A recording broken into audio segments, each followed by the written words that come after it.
What is up, everybody? Welcome to Dangerous Ideas. I'm Lee Camp, and you are you. And thank you for being you. Thank you, because some people show up to somebody else, and it's a bitch to deal with. So thank you for being here. We're gonna get into the fact that Trump continues to invade the United States of America, which I would prefer he does not. I would prefer we're not invading any countries, including the United States of America. It's just bullshit. We're also going to get into a bunch of updates about what's going on, the continued genocide of Gaza. We're going to get into how AI is already a better predictor of the future than almost every human being who tries to do it, who attempts to predict the future. What else we got? It's so much. I got some great clips of Trump just being as I've said, the leaders of this pathetic simulation we're in are idiopaths. They're idiot sociopaths. And Trump continues to prove the level of idiocy he's willing to put forward as he tries to become a small hand dictator. And as he tries to get his tiny fingers into everything in the world. All of that, so much more. We'll see what we can cram in here in a tight, important hour. Thank you for fighting the censorship, fighting the suppression, and showing up anyway, despite the fact that YouTube has now told me that it alerts about 4% of people that subscribe to this channel about any of our shows or videos. So thank you for being here. Thank you for fighting that lack of support that YouTube gives this show. And let's dive in. Click thumbs up, click share, all those good things. But I got to start off with some videos of Trump's breathtaking idiocy, because he's the peace president, as you recall, as you well know. He is the peace president, and so he's talking about the wars that he has stopped, that he has succeeded in. Hold on, I'm skipping ahead here, but and because he is, as I said, he's the peace president. So let's hear him talk about one of the important wars that he has stopped. Of them, Armenia and Azerbaijan, going on for years. They came to my office, the two leaders, two great guys. One was there 22 years, one was there 7. And they both said during the entire term of their office, all they did was kill people on the other side. And now they're sitting in my office, and they're at the Oval Office. It's pretty wide. And they had one over here, one over there. And slowly, over the course of about an hour, they came close. And at the end of an hour, we were hugging each other and holding hands. It was an amazing thing. And we settled that war. That was not settleable, as the expression goes. Cambodia and Armenia, it was just starting, and it was a bad one. That's right, folks. Cambodia and Armenia. He stopped the war between Cambodia and Armenia. They're a mere, I think it's 6,600 kilometers apart, Cambodia and Armenia. He has no idea what any of these countries are, if he pronounces them correctly. Earlier, he calls it, or maybe it's coming up, he often calls it Azerbaijan, because he wants an extra B in there. He doesn't like Z's. Not a big fan of Z's. So it's Azerbaijan and Cambodia, apparently, in Asia. And Armenia, it was just starting, and it was a bad one. Think of that. We have, let's see, Cambodia, Armenia. We have Kosovo, Serbia, Israel, Iran, Egypt, Ethiopia. He lists Israel and Iran as a war he stopped, as opposed to a war he started. Like, he gave Israel the approval to bomb Iran. He also assassinated Iran's top general in his last term. He has created far more wars, or the brink of wars with Iran, than stopping any of them. But yeah, Azerbaijan and Cambodia, finally he stopped that. But Trump's not done bragging about the amazing work he's done with Azerbaijan, not a place. And here he is again, standing next to Keir Starmer, a puppet of the United States, Keir Starmer himself, a pathetic genocidal goon. who pretends to be, the Labor Party. He's the quote unquote left winger in Britain, meanwhile, facilitating the death of thousands of children every single day. But here is Trump speaking next to Keir Starmer. To think that we settled. Sorry. Azerbaijan and Albania as an example. Now it's Azerbaijan. It's still not a country, and Albania. It's now. It's shifted from Cambodia to Albania. He's gotten closer. I mean, Albania is significantly closer to Azerbaijan, as he calls it, than Cambodia is. Still not right, though. You got to wonder with all of his foreign policy how often he's yelling directives about countries that don't exist or have nothing to do with what he's talking about. It really does give you the feeling that he could nuclear bomb a country, like the wrong country, just because he yelled it at like an intern. Just bomb Azerbaijan. Like they could easily bomb Iraq because he thought it was Iran. That absolutely could happen any day now.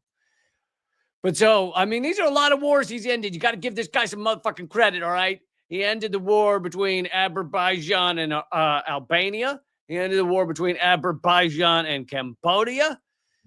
Damn good job this guy's doing. He's the peace president. But also he wants to let you know that he plans to invade Afghanistan. Mr. Peace President is now has his eyes on Afghanistan again. He's asked about Bagram Air Base in Afghanistan. So are you asking President to rule out U.S. boots on the ground to get Bagram back?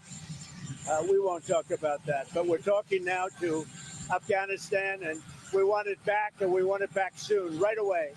And if they don't do it, you're going to find out what I'm going to do. If they don't do it, you're going to find out what I want to do. Yeah, can't argue with that.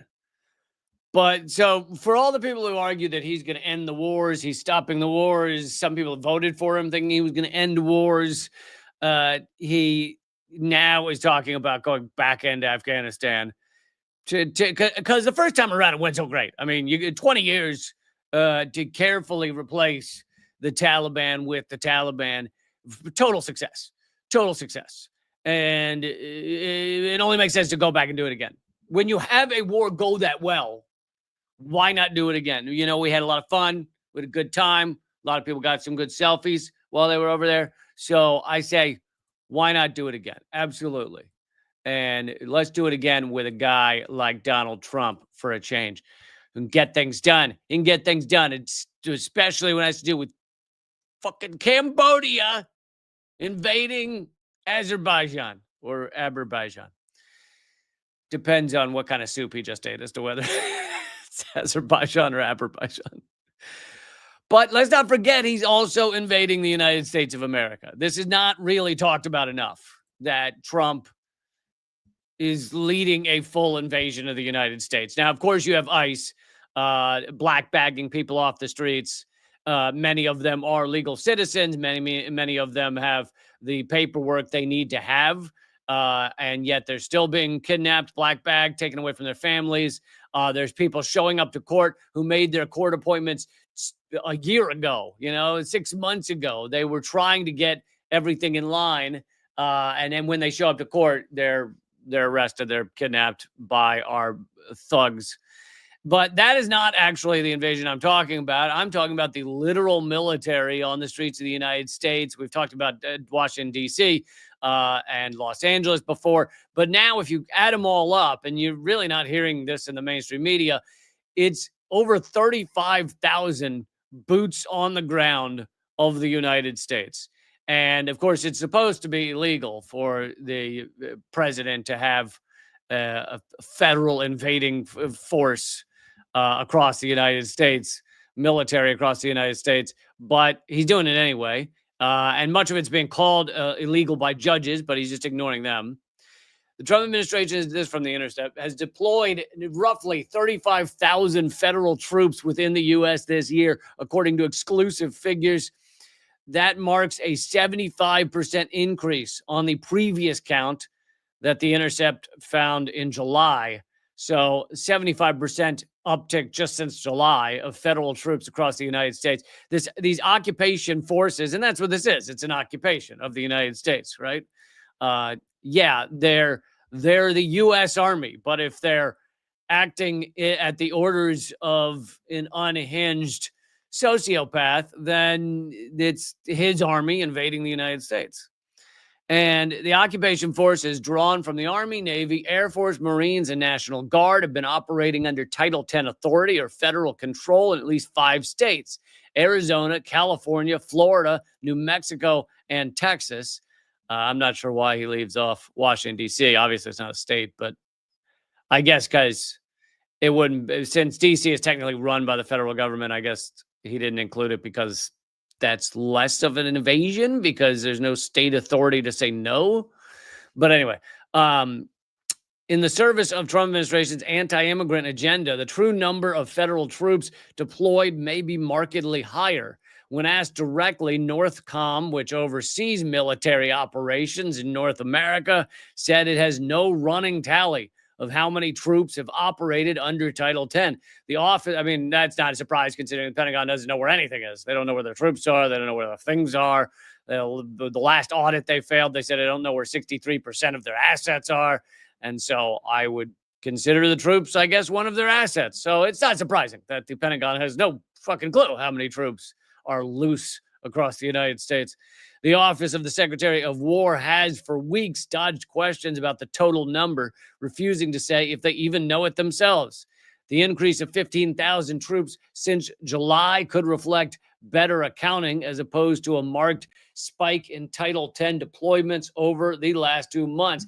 But it's impossible to know for certain due to efforts from the Department of War, which is the new name, right, that Trump just gave them, which is going to cost them millions and millions of dollars to change everywhere that it says Department of Defense to, because he wants to change the Department of War. But anyway, to conceal basic information about the forces.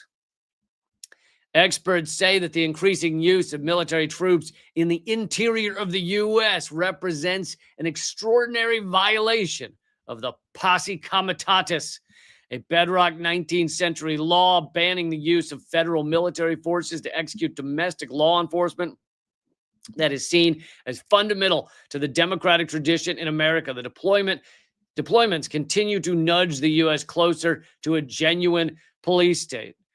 Now, you know, I do one of these things that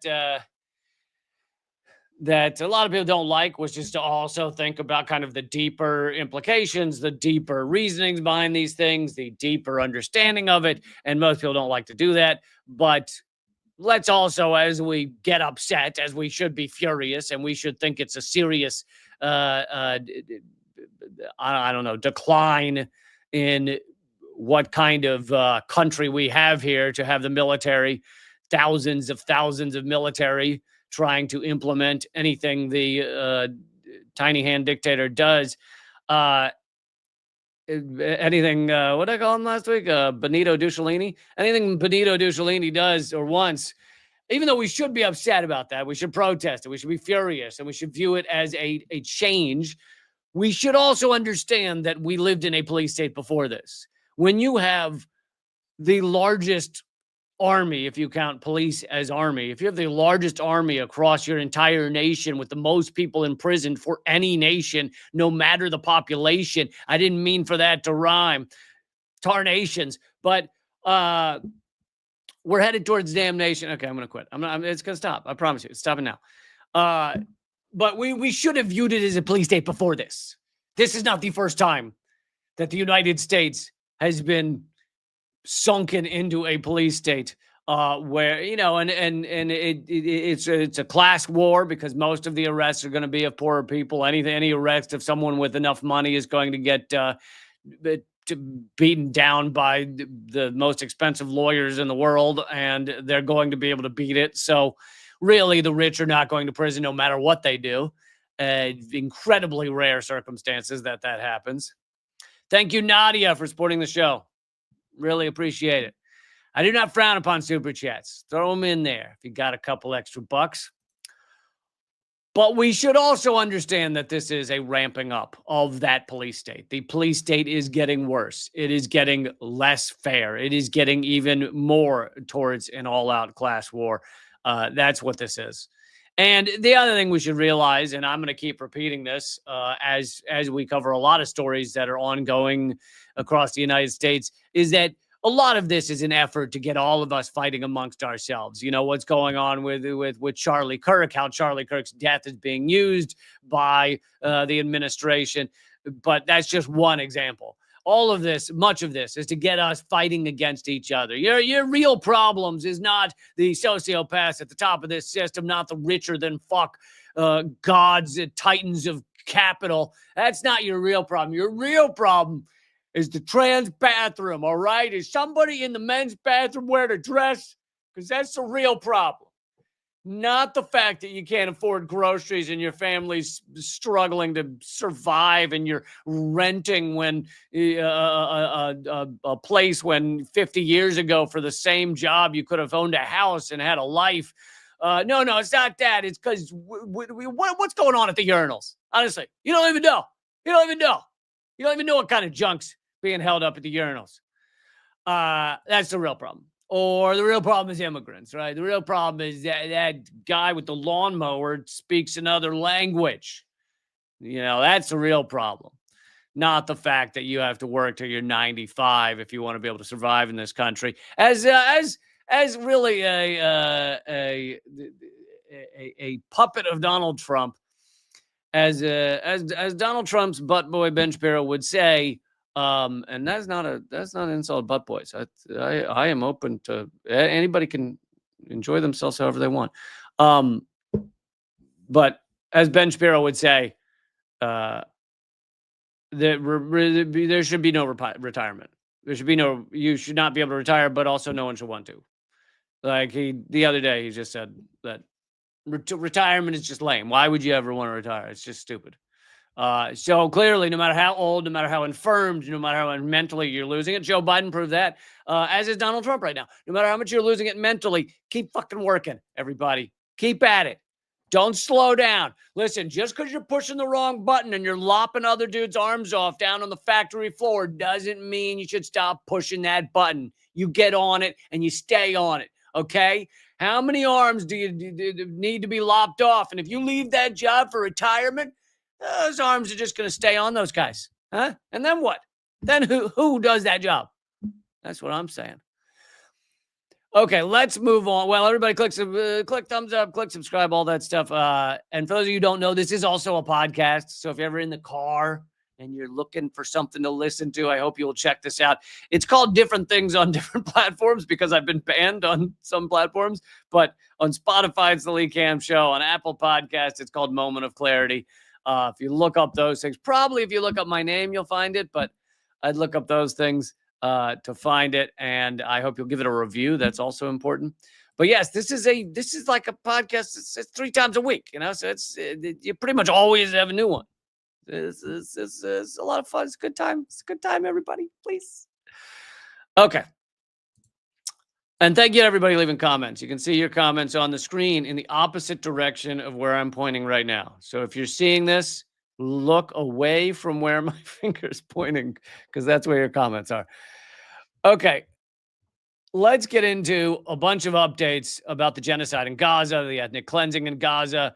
I'll probably be bringing you more soon on, although I have brought it to you before, but it does seem behind closed doors that the Trump administration is working pretty steadfastly to complete the ethnic cleansing, meaning to force probably an African country, maybe Libya. There's some other other countries on the docket of they'll be forced by the United States. Who knows what kind of threats they're using to accept the mass ethnic cleansing of Gazans to their country. So you take, 2 million, although it's less than that now after hundreds of thousands of deaths.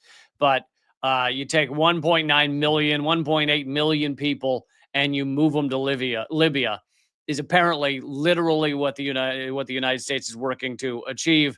And who knows? I mean, this is this is Donald Trump being Donald Trump behind closed doors. So tomorrow he could decide a completely different thing. But as of now, it seems like that is where the United States is headed, towards full completion of ethnic cleansing.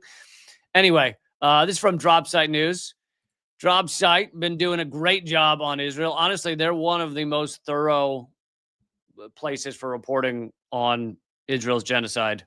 Has been Drop Site News, which is exciting because I used to know Jeremy Scahill years ago before he joined The Intercept, and then it felt like we lost Jeremy for several years, and now he's back doing this reporting, which I think has been excellent on the genocide in Gaza. So it's good to have him back, and it's kind of appropriate that we lost Matt Taibbi to some sort of brain parasite, but we got Jeremy Scahill back. So it's it's a yin and yang, right? You lose one, you gain another. It's a beautiful thing.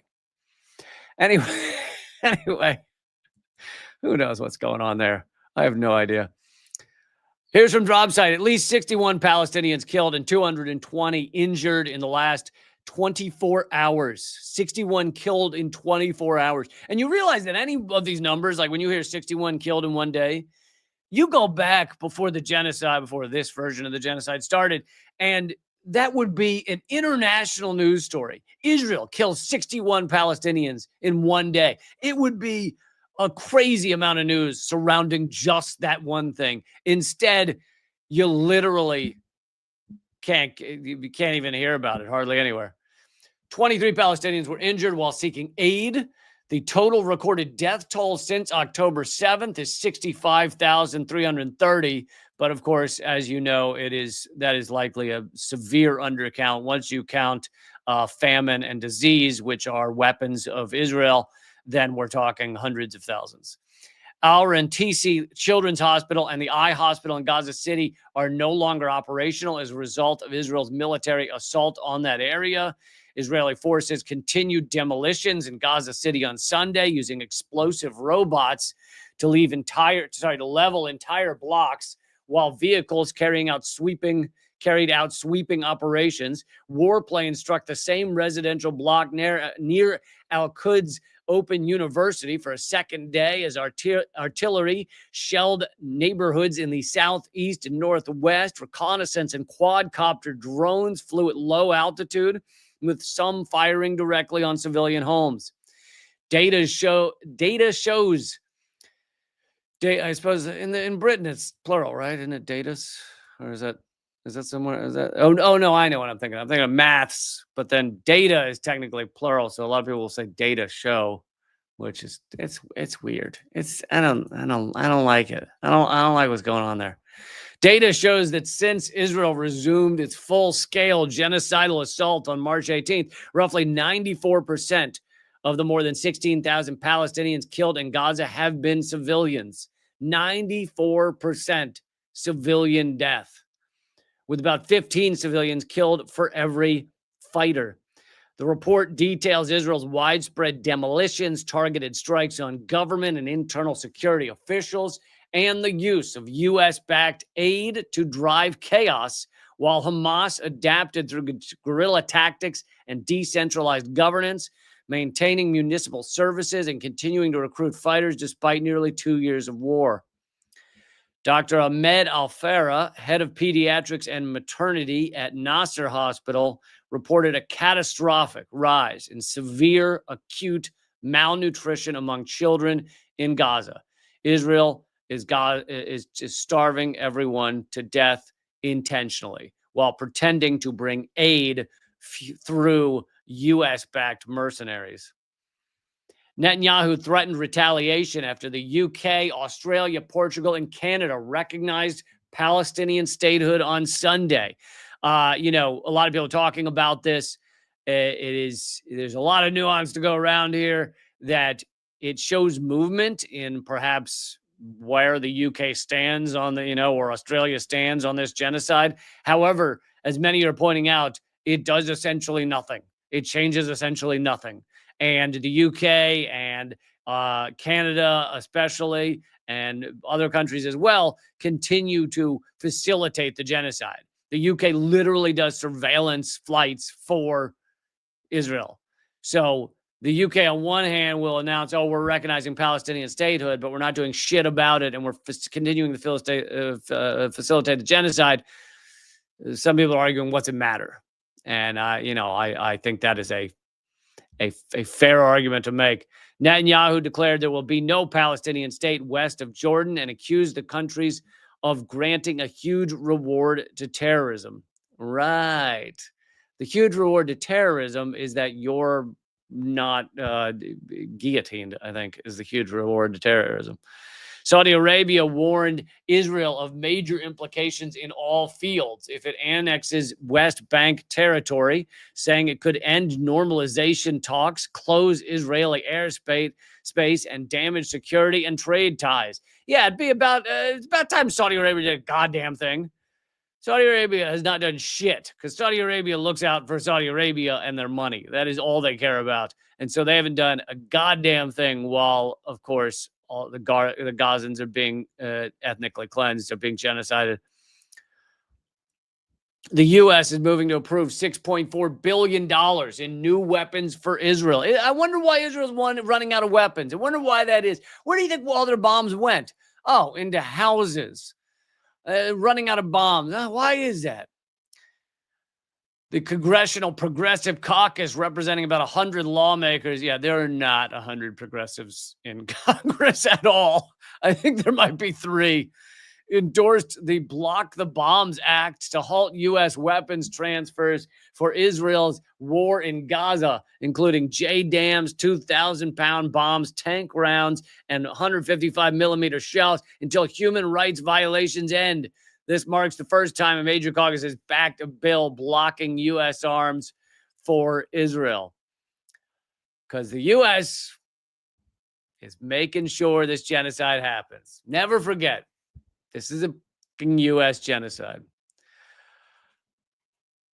Let's see what Trump has to say about the ongoing genocide in Gaza.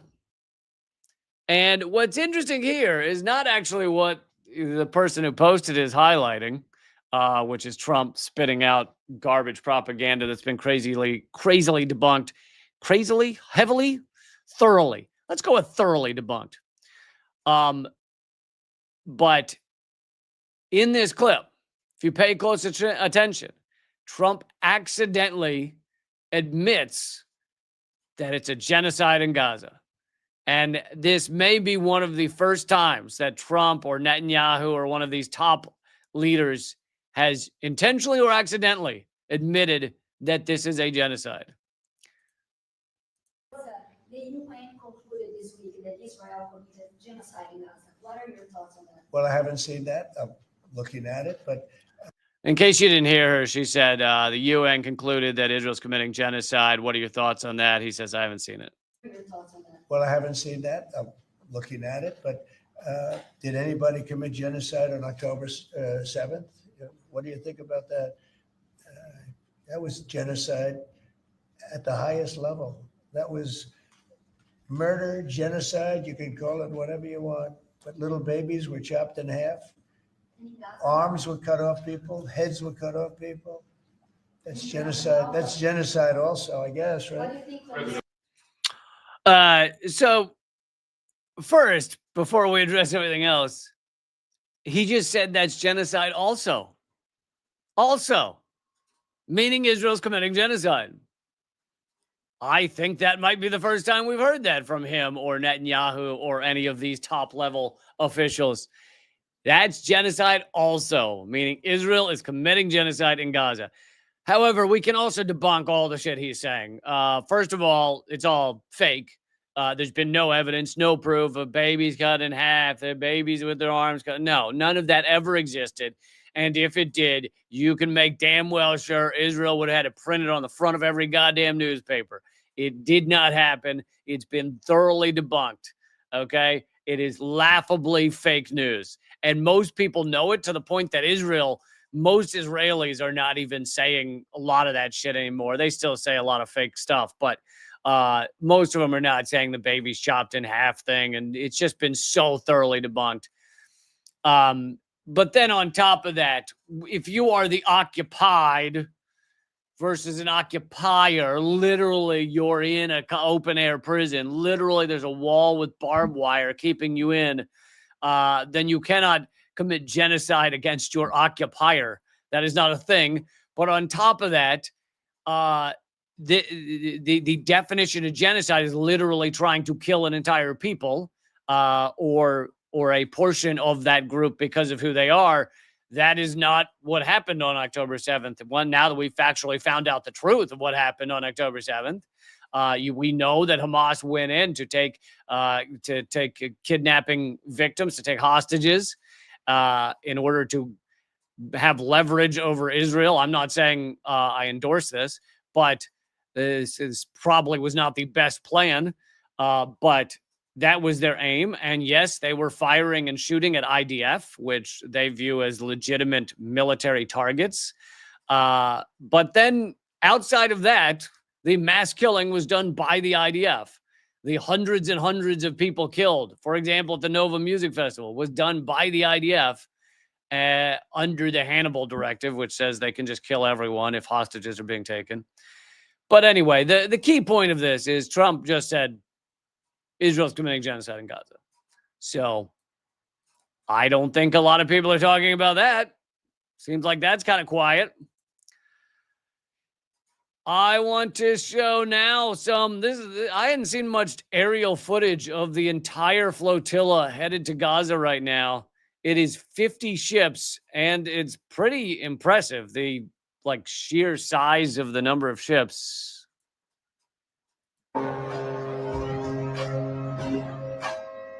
All right, the audio is too annoying, so I'm just going to turn that off. But for those of you who can see this, who aren't listening to the podcast, 50 ships headed to Gaza is a tremendous number when you actually see it from the sky like this, from drone footage. And they continue to head towards Gazan waters that Israel claims are their own, which they're not. And Israel, the prior kidnappings that Israel perpetrated on these ships was in international waters. So they're in international waters right now, and it's illegal to board these ships and kidnap people, but Israel will do it anyway because they don't mind violating any international law at all. But yeah, it's a pretty large flotilla. That's a lot of ships, and I hope they continue to succeed on their mission. But of course, we know Israel won't allow that to happen. I wanted to play a clip of, in terms of UK and UK, Australia, Canada, and Portugal acknowledging Palestinian statehood. This was on Democracy Now! This is Mustafa Barghouti, who is he's a Palestinian physician and politician in the West Bank. So he's speaking from the West Bank. And I wanted to give his view on this new acknowledgement of Palestinian statehood.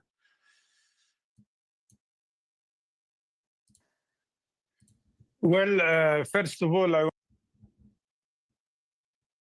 Please hold.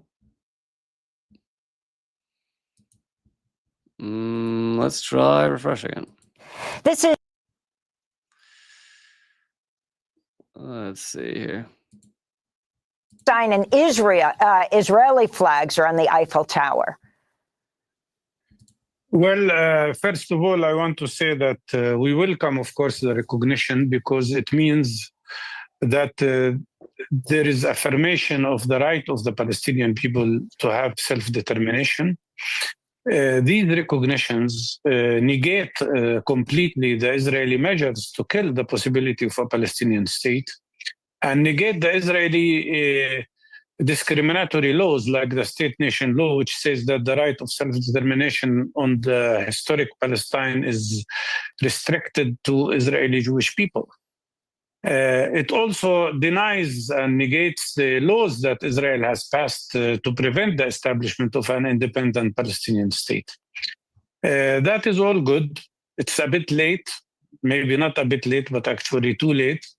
but it's not enough either. We think we are now at a stage where nothing will stop Israel, nothing will deter Israel from continuing its genocidal war in Gaza and its bombardment of the Palestinian people there, and its collective punishment, including starvation, and its acts of ethnic cleansing, especially now in Gaza City, and also the terrorist settlers' attacks in the West Bank. Nothing will deter all of that except sanctions on Israel immediately. By the way, while we talk, I just received information that the Israeli planes bombarded the main Palestinian Medical Relief Society center in the city of Gaza, destroyed it with 3 rockets and destroyed it completely. And so important points that he made, which is that this is kind of too little too late. UK, Canada, Australia declaring Palestinian statehood, but if it's not matched with actions, then it's borderline meaningless. And it may be why they're actually doing it is as a form of cover, like, oh no, when that, because some of them are starting to realize how history is going to view this. Some of them are starting to realize, oh, Israel may succeed with the U.S. help. They may ultimately move everyone that survives out of Gaza to Libya or something. It may happen if Israel, as long as the United States continues to facilitate this genocide, it could go all the way. But some of these groups and peoples or nations are starting to realize history, whether they succeed or not, is not going to look back on this and view it kindly. There's going to be no point where they go, oh, that was a great idea about what happened in Gaza 100 years ago, 50 years ago. So some of them are using this as cover, which is, we declared a Palestinian state, so therefore we did all we could. Sure, we were sending them bombs to kill the children, but in general, I think we did all we could. We really did. So moving on, but on the same topic. So not moving on. So moving sideways. I'd like to make the point of just how thoroughly Israel is monitoring, spying on even their so-called allies, even the United States and Britain, and trying to use that spying to their advantage to manipulate officials in the U.S., Britain, and other countries, etc., probably blackmail them. But this is from Gray Zone, and this is actually just a kind of small note in an article that was somewhat unrelated about Charlie Kirk. But they happen to mention in the article that during the past year, a Trump insider who has remained anonymous that was speaking to them was told by contacts in the White House that the Secret Service had caught Israeli government personnel placing electronic devices on its emergency response vehicles on 2 separate occasions, meaning they were placing spy devices on Secret Service vehicles. On 2 separate occasions, Israel was. While the Gray Zone was unable to confirm the story with the Secret Service or the White House, such an incident would not have been unprecedented. Indeed, according to a report in Politico citing 3 former senior U.S. officials, a cell phone spying device was placed by Israeli agents near the White House and other sensitive locations around Washington toward the end of Trump's first term in 2019. Former UK Prime Minister Boris Johnson recounted a similar incident in his memoir, writing that his security team found a listening device in his bathroom soon after Netanyahu used his personal toilet. So, note to everybody out there, do not let Netanyahu in your fucking bathroom, all right? Don't do it. Don't let him near your bathroom. He'll put some, he's dirty like that. He likes to watch, okay? He likes to watch you in the toilet. And that would not surprise me that Netanyahu's that repulsive. That sounds very Netanyahu. That sounds on brand. On brand for BB to watch you take a dump. That sounds very like him. Okay, I wanted to let you guys know before I get to some other big news, including the Trump administration is set to declare that Tylenol might be giving you autism. Before we get to more news, I want to let you know about a free month I'm giving everybody. If you join up over at my Locals page, Locals is like Patreon, except better. and it, got some aspects of like Facebook where you can post your own stuff. So it would be awesome if you join my locals community for free for a month, and I'll send you my ebook, Dangerous Ideas, full of my incredibly informative and hilarious political humor columns. There's very few people that mix them like I do. I am proud to say, whether you like them or not, I think you can acknowledge there's not a lot of this. So it's kind of my political humor columns, and I would love for you guys to join up over there and get all that for free. You can cancel before the month is out and never pay $1. Even if you decide to keep going, you'll be paying a whopping 38 cents an episode. So it would be amazing if you do that for free. So how you do it is go to leecamp.net and scroll down to become a supporter. That's key. When you see it, it says become a member. You got to scroll down to become a supporter. And then when you're checking out, use the promo code or coupon code LeeCampFree, all one word. LeeCampFree, all caps, one word. LeeCampFree. Use that to get your free month. And yeah, that'd be amazing if you could help support the show that way. I really am asking you guys to support the show for free because I think you've noticed I am facing crazy levels of suppression and censorship. And if I look at the analytics, I can see that YouTube basically will not alert anyone to my shows. Most people get a lot of views on YouTube when it's recommended. Hey, you like that? You'd also like this. Well, guess what? YouTube says, you like that? You would not like Lee Cam. Never look at his. So it literally is not recommending it to just about anyone. Thank you, Saint Mop, for supporting the show. Yeah. So can someone with press credentials ask Trump if we should bomb Agra? Just make up a name of a country. See if see what he says. Because I guarantee you he'll have an answer. He'll probably say yes. He'll probably say, well, if they don't listen to what I'm saying, then yeah, we absolutely have to. But thanks again for supporting the show.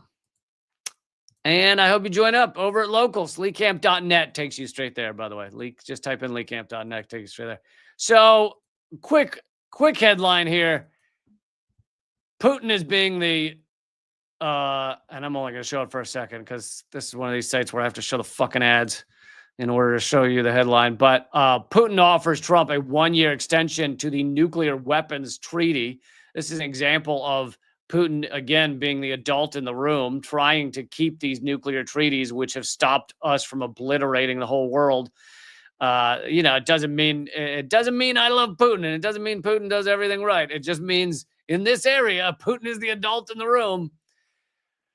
Putin offered his U.S. counterpart, Donald Trump, a 1-year extension on Monday to the last treaty limiting both countries' nuclear weapons while they discuss what comes next. Russia and the U.S. have by far the biggest nuclear arsenals in the world. And they have like 100 times the number of nukes needed to obliterate humankind.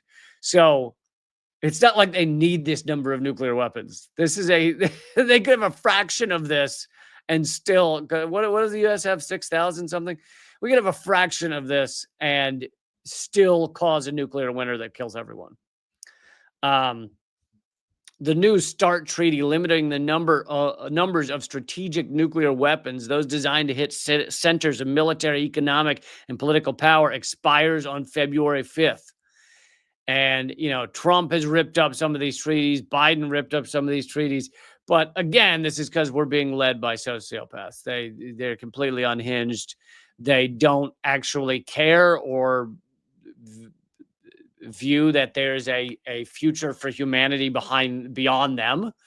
That doesn't mean they want humanity to end tomorrow, but they don't care if it does because their existence is all that matters. I don't mean tomorrow, but after they're gone, they view it as like, once they die, once Trump's ego is gone, the humans should no longer exist because his ego is the world. That's how he views it. It's called a sociopathic narcissistic syndrome, I think.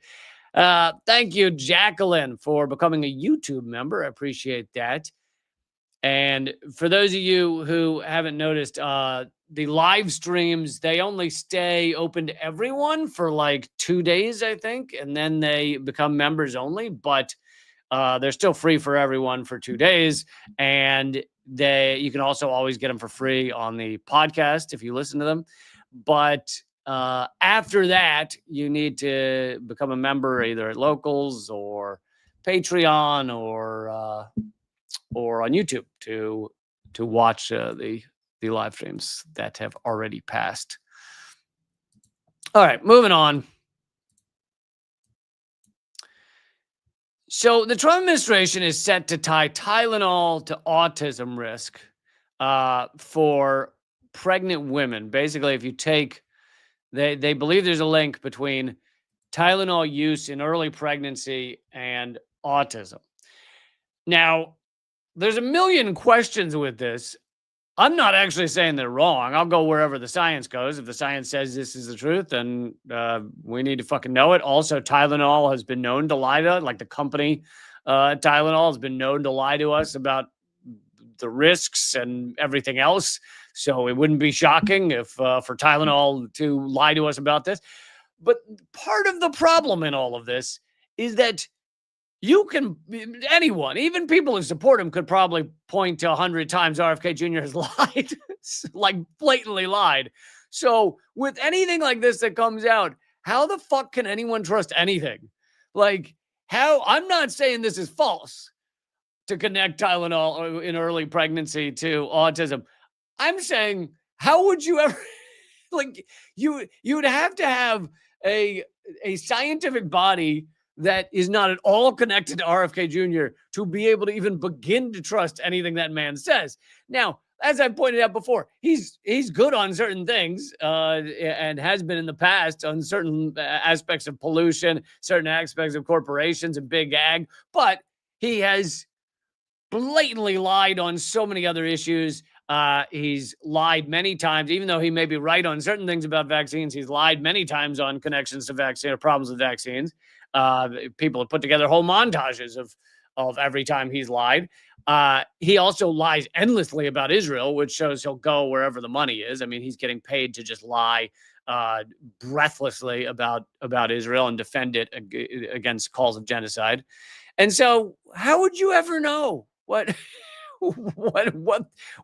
is true coming out of the CDC or the Trump administration? I have no fucking clue how you would ever surmise that.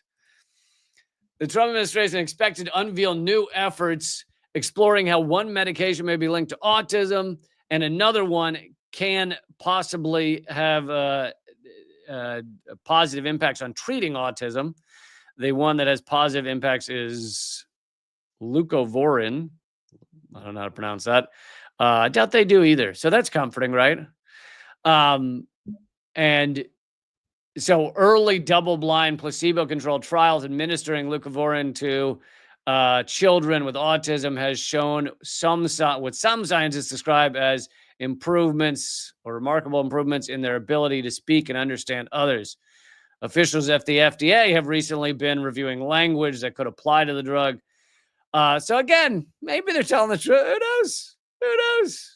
It's a fun game, isn't it? It makes life kind of more exciting. You're like, oh, they said it's safe to eat the hot dogs, is it? Oh, who fucking knows? No idea. Let's just do it and see what happens, man. It really has turned like all medication and science and just life in general into a bungee jump. It really is like, let's see what happens. Like a back alley bungee jump. I don't know if that exists, like there's a rundown bridge somewhere and this guy's like, I got bungee jumps. Just follow me.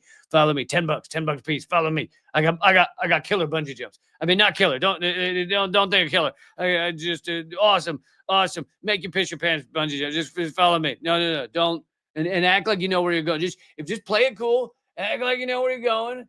Act like you walk on this bridge all the time. Just all the time. Okay, here's a fake mustache. You put that on and then hook this to your belt. Okay, here we go. That's what the FDA and CDC feel like these days. I mean, there's been issues before this, but it just keeps getting crazier. And like I said, because we live in a capitalist, corporatist shit show to begin with. We're guinea pigs in so many ways. I mean, everything from Teflon to microplastics to smoking. You know, there used to be ads. I got one of them framed on my wall. There used to be ads in magazines that said 9 out of 10 doctors approve Camels.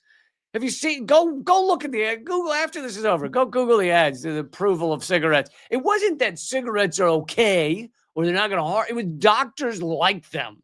It was they made up something called the T-zone, and they were like, cigarettes are good for your T-zone, and it was meant your throat and your tongue and your mouth. Yeah, it is smoking, chain smoking menthols was really gonna fix your throat. I mean, this shit has gone on as long as there's been profit in it. It's just that normally the guy most into being bought out wasn't running things, I guess. But if you guys missed the last live stream, I would like to point out that there is no way in hell RFK Jr. would be running the CDC and the FDA if his last name were Blumpkin. Okay? There's 0% chance that Robert F. Blumpkin Jr. is running the fucking Health and Human Services. This country has a hard on for the name Kennedy. Really does. Really kind of crazy. But yeah, so check that out. I'm sure Tylenol. Here's the other aspect of it. Let's for the benefit of the doubt say the studies have shown what they're saying. It shows that Tylenol is dangerous in early pregnancy, and some people have been surmising that. I never heard it connected to autism, but I heard it connected to other risks. Let's just give them the benefit of the doubt. Say that's actually true. Then you have Tylenol and the company that puts out Tylenol. I'm sure heavily lobbying against the government to not do this. Then you have, these corporations that benefit from Tylenol probably putting together a branding effort to explain to everyone that it's not actually risky or whatever. I'm just surmising where this will go. And you have billions of dollars that will be spent on those efforts, which is a fucked up system also. It's all just a daisy chain of fucked up. Do you see how it works? It's like, yeah, someone mentioned, because I was talking about cigarettes, someone mentioned Philip Morris. All their branding ever, they're not even called Philip Morris anymore, right? They rebranded something you can't remember. Aliva, Altria. It's Altria, isn't it? Or something like that. Because they want you not to remember their name anymore. And they want it to sound nice. Yeah. We've rebranded. Blackwater is now called Alia. Philip Morris is now we're known by our new name. Oh, yeah. They just rebrand to whatever sounds nice and sweet and cotton candy off the tongue. But you look at what went on with vaping. And it's like, on one hand, you have them fighting against vaping, but then that same company got into the vaping market in order to benefit from it. Then you have them actually making up certain harms of vaping, because the ones that said, oh, these shit went wrong and these people ended up in hospitals and some died, I think, immediately after vaping. Well, it turns out that was from like I know I was making jokes about back alley. That was literally from back alley like cartridges that were created. So it wasn't actually from vaping in general.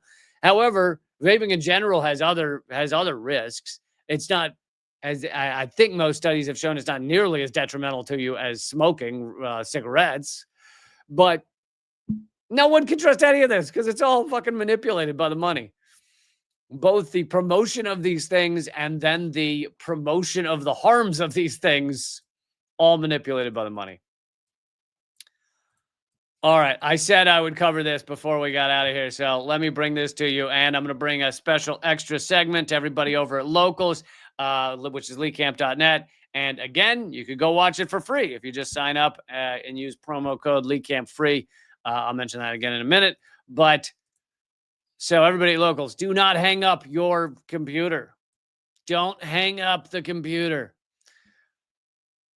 AI, we're wondering how quickly AI is going to advance and how quickly it's going to change all of our lives. And it already is changing them to some degree. But you already have AIs in The Guardian, and this is a British AI startup, but, I wouldn't be surprised if it's pretty much any AI of the larger ones. Large language models are able to get close to this. But anyway, a British AI startup beats humans in international forecasting competition. Now, obviously, the forecasting competitions clearly do not like the phrasing "predict the future" because I guess it sounds dystopian or scary or something. But that's what forecasting is. It's predicting the future. So let's call a spade here, folks. Let's stop putting lipstick on a turd here. It's predicting the future, which is a little bit terrifying that AI can now predict the future better than most humans. So they've done this competition. They've done this competition since before AI. This is not that new.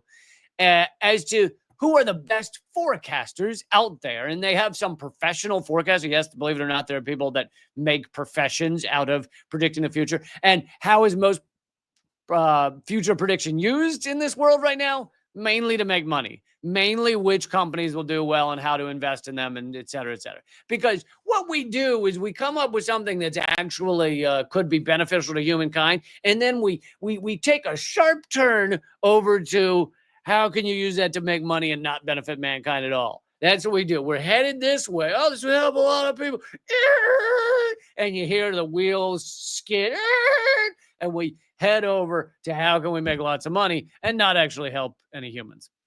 But so here's from the article: an artificial intelligence system has beaten scores of forecasting enthusiasts predicting the future, including several professionals, in a contest to predict events ranging from bust-ups between Donald Trump and Elon Musk. I think they should have guessed yes, to I do not keep up with UK politics enough, so I don't even know this person's name, but Kemi Badenoch, or Badenoch, but being removed from the Conservative Party leadership.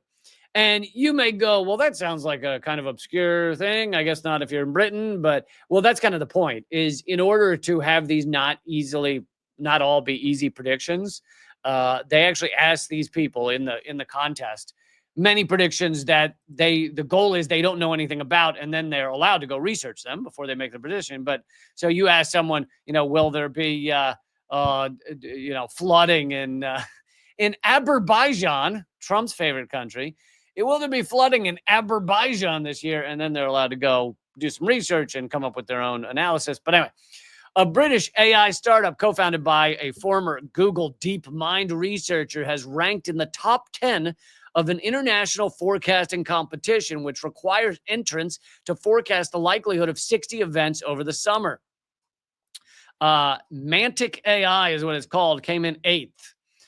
And it's run by a San Francisco company. That's shocking. AI's performance still lags behind the best human forecasters, but beating out most human forecasters and actually beating out some of the professional human forecasters that have done so well at this that they're like hired by corporations to predict shit.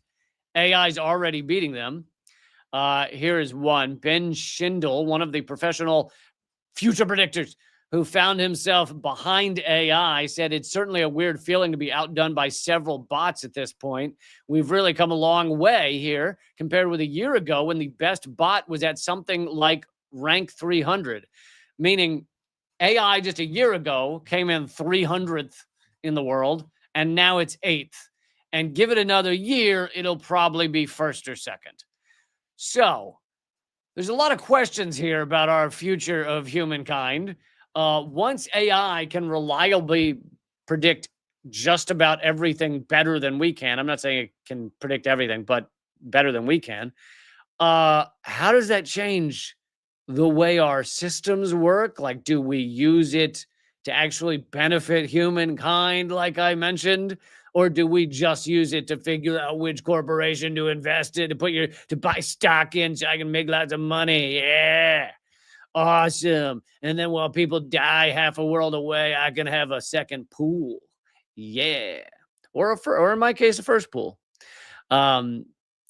Is that like, obviously this could be breathtakingly useful if you angled it towards things that we need to know, like a prediction, so we're running out of fresh water right around the world, and many certain areas are in real trouble, like out west in the United States. Places like Arizona, places like Los Angeles will soon be in severe trouble if it's not already. If you were to ask one of these prediction models, well, there's a lot of ways to recycle water, and there are countries like Namibia that get most of their water from recycling water. And can you help us predict, are there going to be easy and affordable and energy efficient ways to do that in the next 10 years? And should we begin setting up cities in that way, or should we just abandon places that don't have a lot of water and fight wars over fresh water? And if it could reliably predict that, yeah, you should start planning things for recycling of fresh water, and then everything's going to work out great. Again, it might not get everything right, but if it says there's a 90% chance of that, well, that can help you with city planning, right? It can help you decide where it's possible to live. It can help you decide how to build up those cities for water intake. And that is one of a billion examples where you could use this in a positive way. And instead, we seem to, again, be angling towards well, can it predict whether this company will do well and I'll make a lot of money? And of course, inside governments, they're using these prediction models to predict how to win wars. So if the United States has a better AI with better prediction models than most other countries, then the U.S. has a major advantage. Of course, it does not seem like we're headed in that direction. It seems like China is definitely going to win that game, especially since the U.S. Trump just put $100,000 fee on every H-1B visa, meaning we can't get the smartest and the brightest around the world to even come to the United States anymore.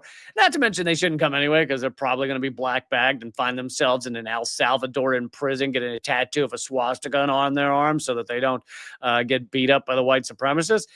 It's a bad idea for them to come here anyway. But Trump is really trying to make sure that smart people do not show up here. I think he's afraid that if more smart people arrive in America, they might point out that Cambodia is nowhere near Azerbaijan, and that Azerbaijan is not a thing.